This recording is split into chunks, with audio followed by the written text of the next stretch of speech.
Hello friends, welcome to BH knowledge. మనకి RRB group D సంబంధించినటువంటి online application ఎలా చేసుకోవాలో స్టెప్ బై స్టెప్ మీకు ఈ వీడియోలో ఎక్స్ప్లెయిన్ చేశాను.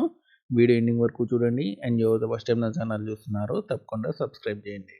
అయితే ఫస్ట్ మనకి డిస్క్రిప్షన్లో లింక్ అనేది ఉంటుంది. దాని మీద క్లిక్ కొట్టండి. మీకు ఇలాంటి పేజ్ అనేది ఓపెన్ అవుతుంది. అండ్ ఇక్కడ అప్లై ఉంది కదా, ఈ అప్లై మీదకి రండి. ఈ అప్లై మీదకి వస్తే create account and already I have account అనేది ఉంటుంది. మీరు ఇదివరకు అసిస్టెంట్ లోకో పైలట్ కానివ్వండి అండ్ రైల్వే ప్రొటెక్షన్ ఫోర్స్ కానివ్వండి అప్లై చేసి ఉంటే మీకు ఆల్రెడీ అకౌంట్ ఉండే ఉంటుంది. ఆ అకౌంట్తో లాగిన్ అయ్యి మీరు అప్లై చేసుకోవచ్చు. అప్పుడు మీరు ఆల్రెడీ ఐ హ్యావ్ అకౌంట్ మీద క్లిక్ కొట్టాలి. లేదు మీరు అసిస్టెంట్ లోకో పైలట్ కానివ్వండి రైల్వే ప్రొటెక్షన్ కానీ అప్లై చేసుకోకపోతే క్రియేట్ అకౌంట్ మీద క్లిక్ కొట్టండి. నేను క్రియేట్ అకౌంట్ మీద క్లిక్ కొడుతున్నాను. ఇది ఓకే కొట్టండి. అండ్ ఫస్ట్ వచ్చేసి మనకి అకౌంట్లో ఫస్ట్ అడిగేది కంట్రీ ఆఫ్ నేషనాలిటీ అడుగుతుంది. అండ్ ఇండియన్ అనేది సెలెక్ట్ చేసుకోండి. కిందికి రండి. ఆ తర్వాత మీ ఫుల్ నేమ్ అనేది అడుగుతుంది. మళ్ళీ మీ ఫుల్ నేమ్ రీఎంటర్ చేయమని అడుగుతుంది. ఎస్ఎస్సి సర్టిఫికేట్లో ఎలా ఉందో అలా అప్లై చేసుకోండి. 10th క్లాస్ సర్టిఫికేట్లో ఉన్నట్టే మీరు ఇక్కడ ఎంటర్ చేయాల్సి ఉంటుంది. డీటెయిల్స్ అన్నీ కూడా మీరు నేమ్ అనేది చేంజ్ చేసుకున్నారా, ఎస్ అయితే ఎస్ పెట్టండి, నో అయితే నో పెట్టేసేయండి. ఆ తర్వాత డేట్ ఆఫ్ బర్త్ అనేది 2 సార్లు ఎంటర్ చేయాలి. ఇక్కడ ఎంటర్ చేయాలి, ఇక్కడ ఎంటర్ చేయాలి. ఆ తర్వాత జెండర్ కూడా ఇక్కడ ఎంటర్ చేయాలి, ఇక్కడ ఎంటర్ చేయాలి. సెలెక్ట్ చేసుకోండి జెండర్ అనేది. ఆ తర్వాత మీ ఫాదర్ నేమ్ అనేది ఇక్కడ ఎంటర్ చేయాలి, ఇక్కడ ఎంటర్ చేయాలి. మదర్ నేమ్ కూడా ఇక్కడ ఎంటర్ చేయాలి, ఇక్కడ ఎంటర్ చేయాలి. ఆ తర్వాత కిందికి రండి. మీ ఆధార్ నెంబర్ అనేది ఇక్కడ ఎంటర్ చేయండి. వెరిఫై యూజింగ్ ఆధార్ ఉంది కదా, దీని మీద క్లిక్ కొట్టండి. మీ ఆధార్ రిజిస్ట్రేషన్ నెంబర్కి మీకు ఓటీపీ అనేది వస్తుంది. దాని ద్వారా మీరు ఓటీపీ సెలెక్ట్ చేశారనుకోండి, ఆధార్ డీటెయిల్స్ అన్నీ కూడా మీకు రావడం అనేది జరుగుతుందన్నమాట అప్లికేషన్లో. సో మీరు ప్రత్యేకంగా ఎంటర్ చేయాల్సిన అవసరం ఉండదు. ఆ తర్వాత ఒకవేళ మీకు ఆధార్ లేకపోతే ఐ డోంట్ హ్యావ్ ఆధార్ అని కొట్టండి. ఏదైనా ఐడి సంబంధించినటువంటి డీటెయిల్స్ అడుగుతుంది, అవి మీరు ఎంటర్ చేయండి. ఇక్కడ చూడండి, ఇది సెలెక్ట్ చేశాను. And I don't have Aadhaar అనేది కొట్టేస్తే ఐడెంటిఫికేషన్ అథెంటికేషన్ అనేది అడుగుతుంది. అంటే వేరే ఐడి ప్రూఫ్ సంబంధించినటువంటి డీటెయిల్స్ అనేది ఇక్కడ ఎంటర్ చేయాల్సి ఉంటుంది. ఆ తర్వాత కిందికి రండి. ఆధార్ లేని వాళ్ళకి ఇవి ఎంటర్ చేయాలి. ఆధార్ ఉన్న వాళ్ళు వెరిఫై యూజింగ్ ఆధార్ అనేది కొట్టండి. ఆ తర్వాత కాంటాక్ట్ డీటెయిల్స్ అనమాట. మీ ఈమెయిల్ ఐడి, మొబైల్ నెంబర్ అనేది ఎంటర్ చేయాలి. Generate email OTP and generate mobile OTP, ఈ రెండింటిని కూడా క్లిక్ కొట్టండి. క్లిక్ కొట్టేస్తే మీ ఈమెయిల్ ఐడికి ఓటీపీ వస్తుంది, అది ఇక్కడ ఎంటర్ చేయాలి. మొబైల్కి ఓటీపీ వస్తుంది, అది ఇక్కడ ఎంటర్ చేయాలి. ఈ రెండు ఎంటర్ చేసేసి వెరిఫై చేసుకోవాలి. వెరిఫై చేసుకున్న తర్వాత మీ అకౌంట్కి పాస్వర్డ్ అనేది సెలెక్ట్ చేసుకోండి. ఆ తర్వాత మీకు క్యాప్చా అనేది ఓపెన్ అవుతుంది. ఇవన్నీ ఎంటర్ చేసిన తర్వాత క్యాప్చా అనేది ఓపెన్ అవుతుంది. ఇక్కడ మీకు నెంబర్స్ ఆ లెటర్స్ అనేవి కనపడతాయి, అవి ఇక్కడ ఎంటర్ చేసేసి ప్రివ్యూ అండ్ క్రియేట్ అకౌంట్ మీద కొట్టండి. అప్పుడు ఏమవుతుందంటే మీరు ఎంటర్ చేసిన డీటెయిల్స్ అన్నీ కూడా మరోసారి చూపిస్తుంది అనమాట. అవన్నీ ఒకసారి చెక్ చేసుకొని సబ్మిట్ కొట్టేసేయండి. సబ్మిట్ కొట్టేస్తే మీ అకౌంట్ అనేది క్రియేట్ అయిపోతుంది. ఓకేనా? అండ్ అకౌంట్ క్రియేట్ చేసుకున్న తర్వాత మళ్ళీ డిస్క్రిప్షన్లో ఉన్నటువంటి లింక్ అనేది క్లిక్ చేయండి.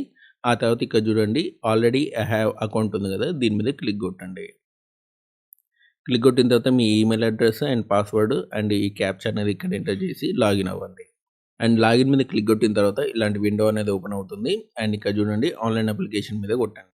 ప్రజెంట్ యాక్టివ్లో ఉన్నటువంటి నోటిఫికేషన్స్ అనేవి చూపిస్తాయి ఇక్కడ. అండ్ ఇక్కడ చూసుకోండి, ఫస్ట్ వచ్చేసినట్టు మనకి గ్రూప్ డి సంబంధించినటువంటి జాబ్స్ అనమాట. కింద మనకి మినిస్టర్ ఆఫ్ ఐసోలేషన్ అంటే టీచర్ జాబ్స్, పైన దానికి మీరు అప్లై చేసుకోవాల్సి ఉంటుంది. పై పోస్ట్కి మీరు అప్లై చేసుకోవాల్సి ఉంటుంది. ఇందులో మీరు జోన్ అనేది సెలెక్ట్ చేసుకోండి. నేను సికింద్రాబాద్ జోన్ అనేది సెలెక్ట్ చేస్తాను. అండ్ ఆ తర్వాత మీరు ఏ జోన్ అప్లై చేసుకోవాలనుకుంటున్నారో ఆ జోన్కి అప్లై చేయండి. ఓకే, ఆ తర్వాత బాక్స్లో క్లిక్ కొట్టండి. ఆ తర్వాత నెక్స్ట్ బటన్ మీద కొట్టండి. అండ్ నెక్స్ట్ కొట్టిన తర్వాత మీకు కమ్యూనిటీ డీటెయిల్స్ నుంచి మీరు ఎంటర్ చేయాల్సి ఉంటుంది. పైన మీ డీటెయిల్స్ అన్నీ కూడా కనపడతాయి అనమాట. మీ పర్సనల్ డీటెయిల్స్ అన్నీ కూడా కనపడతాయి. ఆల్రెడీ మీరు అకౌంట్ క్రియేషన్లో ఎంటర్ చేశారు కదా, ఆ డీటెయిల్స్ అన్నీ పైన కనపడతాయి. అండ్ మీరు కమ్యూనిటీ డీటెయిల్స్ నుంచి ఎంటర్ చేసుకుంటూ రావాల్సి ఉంటుంది.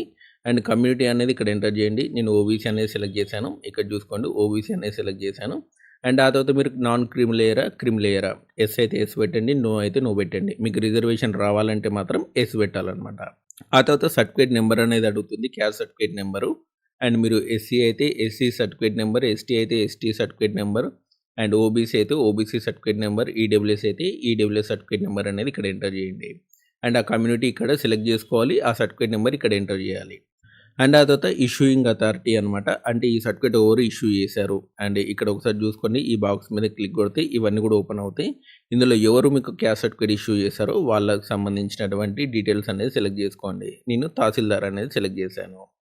అండ్ ఆ తర్వాత వచ్చేసి అంటే ఇష్యూయింగ్ స్టేట్ అనమాట, అండ్ ఏ స్టేట్ వాళ్ళు మీకు ఇది ఇష్యూ చేశారు అంటే నేను తెలంగాణని సెలెక్ట్ చేస్తున్నాను. అండ్ ఆ తర్వాత వచ్చేసినది డేట్ ఆఫ్ ఇష్యూ, ఆ సర్టిఫికేట్ మీద ఏదైతే డేట్ ఉందో అది మీరు ఇక్కడ సెలెక్ట్ చేసుకోండి. ఓకేనా.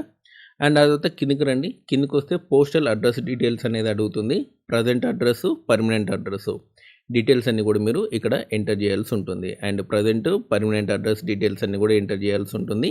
అండ్ ప్రజెంట్, పర్మనెంట్ ఒకటే అయితే ఈ బాక్స్ క్లిక్ కొట్టండి. ప్రజెంట్ అడ్రస్ ఎంటర్ చేసేసి ఈ బాక్స్ టిక్ కొడితే ఇవే డీటెయిల్స్ ఇక్కడ రావడం అనేది జరుగుతుందన్నమాట. ఇవన్నీ ఎంటర్ చేసిన తర్వాత సేవ్ కొట్టండి. సేవ్ కొట్టి నెక్స్ట్ కొట్టండి. ఆ తర్వాత ఎక్స్ సర్వీస్ మెన్ డీటెయిల్స్ అడుగుతుంది. మీరు ఎక్స్ సర్వీస్ మెన్నా కాదా అనేది సెలెక్ట్ చేసుకొని నేను నో అని పెట్టాను. ఆ తర్వాత మీరు పీడబ్ల్యూడీ అంటే ఫిజికల్ హ్యాండిక్యాప్డ్ అని అడుగుతుంది, నో పెట్టాను. అండ్ ఆ తర్వాత వచ్చేసినట్టే మీకు ఇక్కడ ఎస్ పెట్టుంటే స్క్రైబ్ అనేది సెలెక్ట్ చేసుకోవాల్సి ఉంటుంది. ఆ తర్వాత వచ్చేసినట్టే కిందికి రండి. ఈబీసీ అనమాట. మీరు ఈబీసీ సర్టిఫికేట్ హోల్డరా అయితే నో పెట్టేశాను. ఒకవేళ మీరు ఈబీసీ సర్టిఫికేట్ ఉంటే ఎస్ పెట్టండి. ఆ తర్వాత మీరు ఇండియన్ రైల్వే ఎంప్లాయా అంటే మీరు గ్రూప్ డి కానివ్వండి, రైల్వే ప్రొడక్షన్ కానివ్వండి, ఏదైనా రైల్వేలో వర్క్ చేస్తున్నారా, ఎస్ అయితే ఎస్ పెట్టండి, లేకపోతే నో పెట్టేసేయండి. అండ్ ఆ తర్వాత మీరు ఏదైనా సెంట్రల్ గవర్నమెంట్లో వర్క్ చేస్తున్నారా, ఎస్ అయితే ఎస్ పెట్టండి, లేకపోతే నాట్ అప్లికబుల్ అని పెట్టేసేయండి. ఆ తర్వాత కిందికి రండి. కిందికి వస్తే ఇక్కడ చూడండి మీ అకౌంట్ డీటెయిల్స్ అనేది ఎంటర్ చేయాల్సి ఉంటుంది. And me account holder name, account number and 2 సార్లు ఎంటర్ చేయాల్సి ఉంటుంది. Account number, IFSC code, name of the bank and bank address ఇవన్నీ కూడా ఎంటర్ చేసిన తర్వాత సేవ్ కొట్టండి. అండ్ నెక్స్ట్ కొట్టిన తర్వాత మీకు ఎడ్యుకేషన్ క్వాలిఫికేషన్ డీటెయిల్స్ అనేది ఎంటర్ చేయాల్సి ఉంటుందన్నమాట. నేను ఆల్రెడీ ఎంటర్ చేశాను. మీరు ఒకవేళ ఎంటర్ చేయకపోతే ఎంటర్ చేసుకోండి. ఎలా అడుగుతుంది అనేది మీకు చెప్తాను చూడండి. అండ్ మీరు క్వాలిఫికేషన్ అనేది ఎంటర్ చేయాలి. స్టేటు, డిస్టిక్ అండ్ బోర్డు అనమాట. ఆ తర్వాత ఎప్పుడు రిజల్ట్ ఇచ్చారు మీ 10th క్లాస్ సర్టిఫికేట్ మీద ఉంటుంది. ఆ రిజల్ట్ డేట్ అనేది ఎంటర్ చేయండి. రూల్ నెంబర్ ఎంటర్ చేయండి. అండ్ మీ పీడిఎఫ్ అనేది కూడా అప్లోడ్ చేయాల్సి ఉంటుంది. 10th క్లాస్ సంబంధించినటువంటి పీడిఎఫ్ అనేది అప్లోడ్ చేయాల్సి ఉంటుంది. ఆ తర్వాత అప్డేట్ అనేది కొట్టండి. అప్డేట్ కొట్టిన తర్వాత 10th క్లాస్ డీటెయిల్స్ అనేది ఎంటర్ అయిపోతాయి. ఆ తర్వాత నెక్స్ట్ అనేది కొట్టండి. అండ్ ఆ తర్వాత మనకి ఫోటో అండ్ సిగ్నేచర్ అప్లోడ్ చేయమని అడుగుతుంది. నేను ఆల్రెడీ అప్లోడ్ చేసేసాను. మీరు కూడా సిగ్నేచర్ అండ్ ఆ తర్వాత ఫోటో అనేది అప్లోడ్ చేయండి. అండ్ మీరు ఒకసారి చూసుకోండి. అండ్ ఫోటోగ్రాఫ్ అనేది 30 KB నుంచి 70 KB మధ్యలో ఉండాలి. అండ్ సిగ్నేచర్ అనేది మనకి 30 KB నుంచి 70 KB మధ్యలో ఉండాలి. అండ్ డైమెన్షన్స్ అనేవి కూడా చూసుకొని అప్లోడ్ చేయండి. ఓకేనా. అండ్ మీ ఫోటో, సిగ్నేచర్ ఇక్కడ అప్లోడ్ చేయాల్సి ఉంటుంది. ఎడ్యుకేషన్ క్వాలిఫికేషన్స్ తర్వాత. ఆ తర్వాత సేవ్ కొట్టేసి నెక్స్ట్ కొట్టండి. నెక్స్ట్ కొట్టిన తర్వాత మీరు పోస్ట్ ప్రిఫరెన్స్ అనేది ఇవ్వాల్సి ఉంటుందన్నమాట. ఓకేనా. మీ జోన్లో ఏవైతే పోస్టులు ఉన్నాయో వాటికి సంబంధించినటువంటి పోస్ట్ ప్రిఫరెన్స్ అనేది ఇవ్వాలి. ఇచ్చేటప్పుడు ఒకటి గుర్తుపెట్టుకోండి, మీకు సంబంధించినటువంటి మెడికల్ స్టాండర్డ్స్ చూసుకొని పోస్ట్ ప్రిఫరెన్స్ అనేది ఇవ్వండి. ఓకేనా.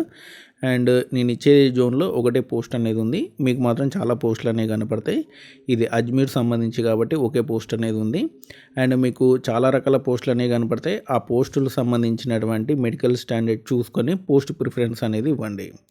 కిందికి రండి. కిందికి వచ్చిన తర్వాత ఐ హ్యావ్ ఎక్సర్సైజ్డ్ సంబంధించినటువంటి బాక్స్ ఉంది కదా, దీని మీద క్లిక్ కొట్టండి. ఆ తర్వాత కిందికి రండి. కిందికి వచ్చిన తర్వాత ఇక్కడ ఇంకో బాక్స్ అనేది ఉంటుంది లేసిక్ సంబంధించి. ఈ బాక్స్ అనేది కొట్టండి. అండ్ లేసిక్ బాక్స్ టిక్ కొట్టిన తర్వాత కింద ఇంకో బాక్స్ అనేది ఉంటుంది. ఐ హియర్ బై డిక్లేర్డ్ సంబంధించినటువంటి అంటే ఎలిజిబిలిటీ క్రైటీరియా సంబంధించినటువంటి బాక్స్ అనేది టిక్ కొట్టండి. ఆ తర్వాత ఇక్కడ ప్లేస్ అనేది ఎంటర్ చేయండి.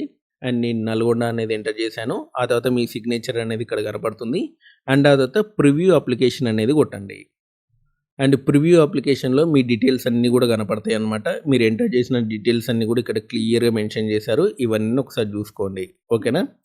ఇవన్నీ ఒకసారి చూసుకున్న తర్వాత లాస్ట్కి రండి. లాస్ట్కి వచ్చిన తర్వాత అండ్ కిందికి రండి. కిందికి వచ్చిన తర్వాత ఈ బాక్స్ మీద టిక్ కొట్టండి. టిక్ కొట్టి సబ్మిట్ కొట్టండి.